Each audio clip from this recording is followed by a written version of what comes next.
আচ্ছা, আজকের আলোচনাটা তাহলে বাংলাদেশ নিয়ে।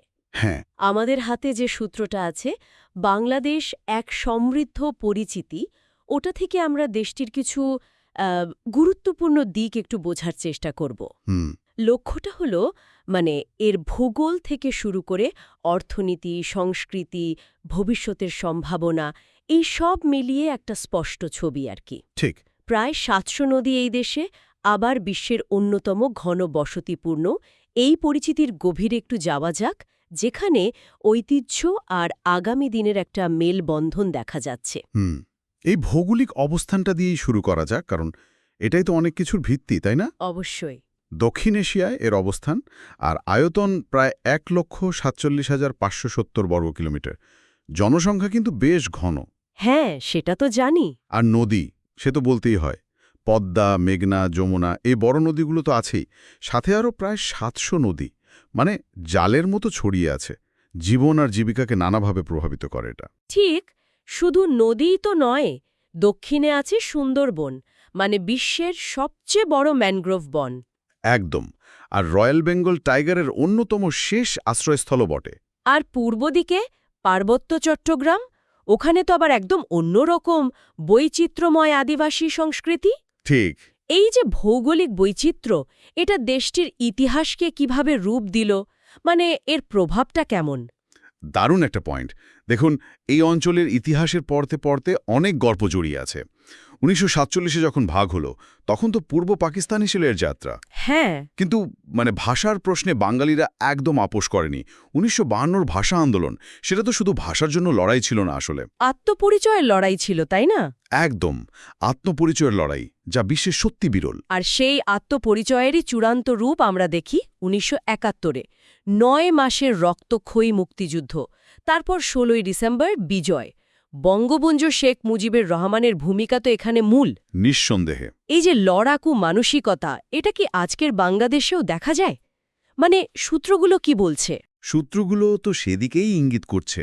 দেখুন, স্বাধীনতার পর অনেক চড়াই উতরাই গেছে, কিন্তু দেশটা এখন দ্রুত উন্নয়নশীল অর্থনীতির সারিতে। বিশেষ করে তৈরি পোশাক, মানে গার্মেন্টস, হ্যাঁ। এটা রপ্তানিতে বিশ্বের দ্বিতীয় স্থানে উঠে আসাটা কিন্তু চারটিখানি কথা নয়। নাই। অর্থনীতির মূল চালিকা শক্তি এখন এটাই। কিন্তু শুধু একটা খাতের উপর এতটা নির্ভরতা, এটা কি একটু ঝুঁকিপূর্ণ নয়? সূত্র কি এর চ্যালেঞ্জ নিয়ে কিছু বলছে? হ্যাঁ, অবশ্যই। সূত্রগুলোতে এই অতি নির্ভরতার ঝুঁকির কথা এসেছে। তবে এর পাশাপাশি দেখুন, কৃষির গুরুত্ব কমেনি। প্রবাসী আয়, মানে রেমিটেন্স। হ্যাঁ, রেমিটেন্স তো বিশাল ভূমিকা রাখে। অবশ্যই। বিদেশে কর্মরত বাংলাদেশিরা যে অর্থ পাঠান, আর এখন তো তথ্য প্রযুক্তি খাতও বেশ এগিয়ে আসছে। আচ্ছা, আর এই যে বড় বড় প্রকল্প হচ্ছে, পদ্মা সেতু, মেট্রো রেল। হ্যাঁ, এই মেগা প্রকল্পগুলো, এগুলো কিন্তু শুধু ইট সিমেন্টের কাঠামো নয়। এগুলো দেশের অর্থনৈতিক সক্ষমতা, আত্মবিশ্বাস, এগুলোরও প্রতীক। সূত্রগুলোতে সেভাবেই দেখানো হয়েছে। বুঝলাম। এই যে অর্থনৈতিক অগ্রগতি হচ্ছে, এর পাশাপাশি তো হাজার বছরের একটা সমৃদ্ধ সংস্কৃতিও বয়ে চলেছে, তাই না? একদম।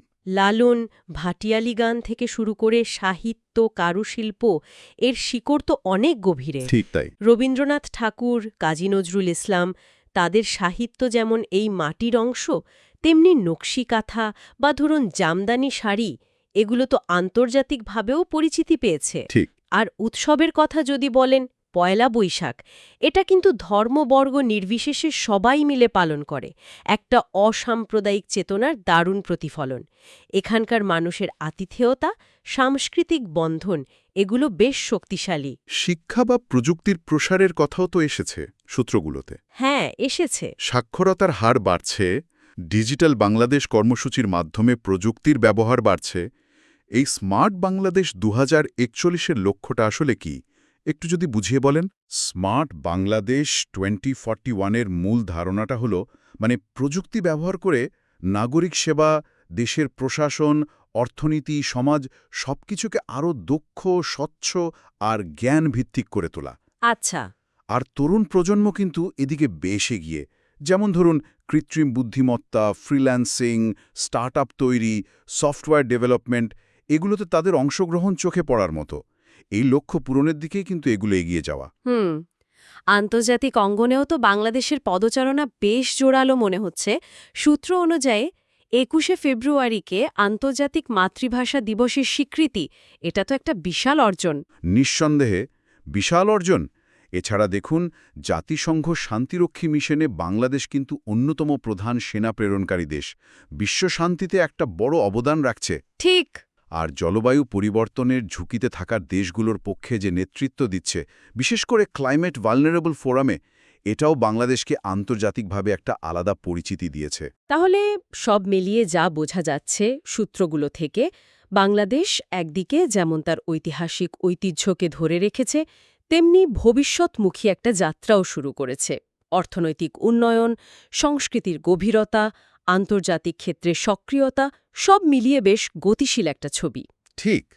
আর এখানেই কিন্তু একটা গভীর প্রশ্ন উঠে আসে সূত্রগুলো পড়তে গিয়ে, যেটা মনে হয়। দেখুন, একদিকে বাংলাদেশ জলবায়ু পরিবর্তনের মতো একটা ভয়াবহ ঝুঁকির মুখে থাকা দেশগুলোর পক্ষে লড়ছে, তাদের নেতৃত্ব দিচ্ছে। হ্যাঁ। আবার অন্যদিকে দ্রুত অর্থনৈতিক প্রবৃদ্ধির দিকেও ছুটছে। এই দুটো লক্ষ্য কি কিছুটা বিপরীতমুখী মনে হয় না? ভাবনার বিষয় তো বটেই। এই দুয়ের মধ্যে ভারসাম্য রক্ষা করা, টেকসই উন্নয়নের পথে এগিয়ে যাওয়া, এটাই হয়তো বাংলাদেশের আগামী দিনের সবচেয়ে বড় চ্যালেঞ্জ, আবার সবচেয়ে বড় সুযোগও হতে পারে। সত্যি, খুব ইন্টারেস্টিং একটা পয়েন্ট। আচ্ছা, আজকের আলোচনা তাহলে এখানে শেষ করি।